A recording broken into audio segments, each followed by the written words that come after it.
Halo teman-teman, kembali lagi di channel Kara Films Review Film Seadanya.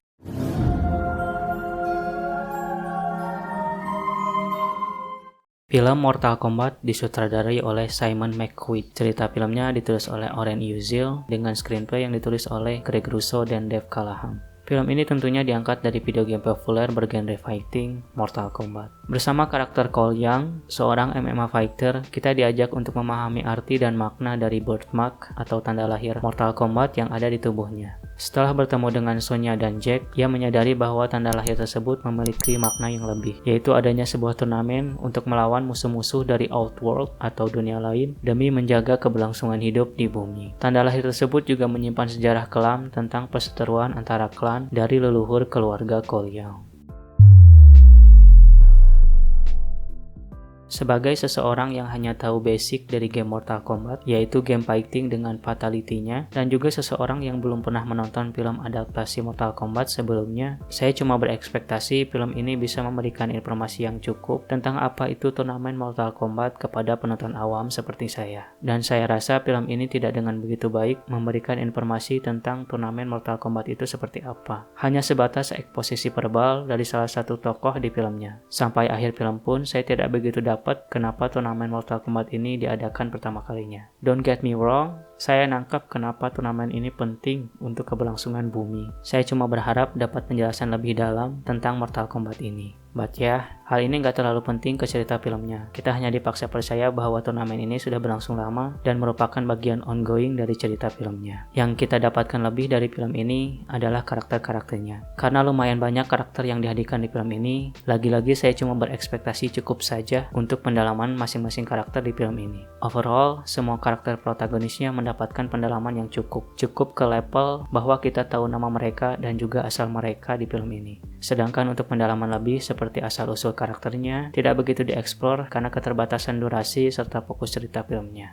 Setiap karakter cuma dapat eksposisi secara verbal tentang siapa mereka. Oh ya, nama karakter ini, karakter ini berasal dari sini, karakter ini keturunan klan ini, kekuatan karakter ini seperti ini, dan seterusnya. Hampir semua tokoh mendapatkan treatment basic seperti ini. Oke-oke aja dan cukup-cukup aja menurut saya. Tentunya akan lebih dalam jika memperlihatkan bukan hanya sekedar menceritakan. Yang mendapatkan treatment lebih tentunya karakter Scorpion dan Sub-Zero. Sudah jelas sejak filmnya dimulai, kedua karakter ini memang menjadi inti dari film ini. Pendalaman yang lebih ditambah penampilan yang solid dari Joe Taslim dan Hiroyuki Sanada membuat kedua karakter ini sangat berpengaruh terhadap keberlangsungan cerita film ini. Konflik keduanya memang pantas mendapatkan highlight tersendiri. Tidak hanya karakter keduanya saja sih menurut saya, seluruh karakter protagonis yang ada di film ini pantas mendapatkan film solo tersendiri menurut saya. Banyak banget name drop tentang lore-nya Mortal Kombat yang saya tidak mengerti, dan saya rasa hal tersebut dapat lebih dijelaskan di film solo masing-masing. Tapi secara keseluruhan, semua basic tentang Mortal Kombat dan karakter-karakter di dalamnya diceritakan dengan cukup saja di film ini menurut saya. Cukup dapat diketahui oleh orang awam seperti saya, dan cukup dapat menarik perhatian orang awam untuk mendalami tentang Mortal Kombat lore. I really want film solo tersendiri dari masing-masing karakter di film ini. Bahkan karakter Scorpion dan Sub-Zero yang mendapatkan highlight di film ini, porsi pendalaman karakternya masih terasa kurang menurut saya.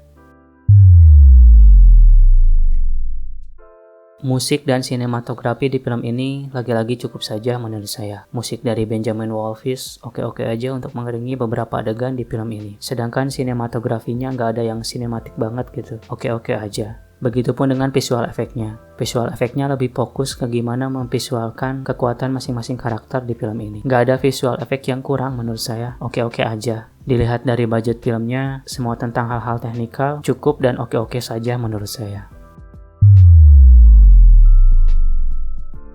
Pada dasarnya Mortal Kombat adalah game fighting dengan kegorean fatality-nya. Tentunya kita semua berekspektasi untuk melihat kegorean tersebut di film ini. Trailernya pun sudah menjanjikan hal tersebut.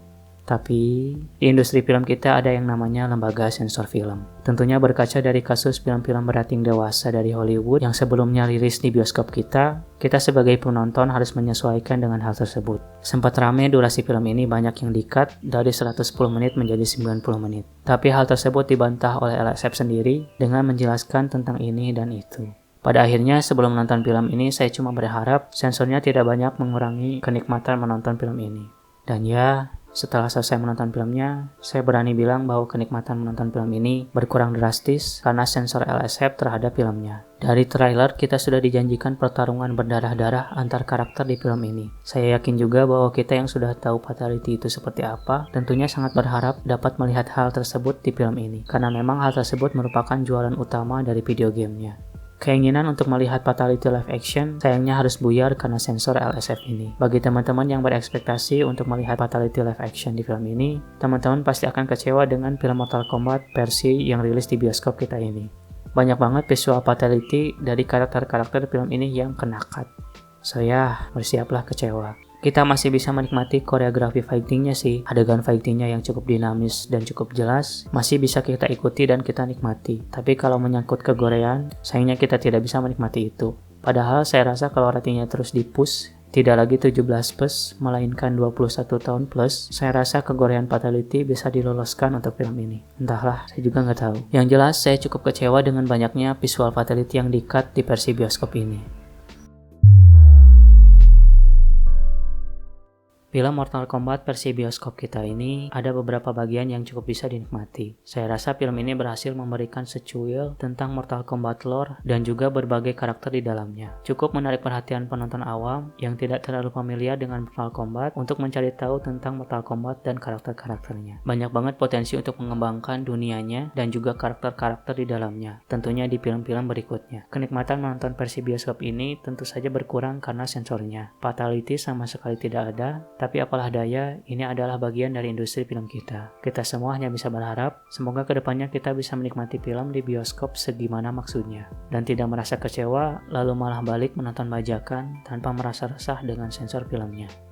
Film Mortal Kombat versi bioskop ini, saya kasih nilai B.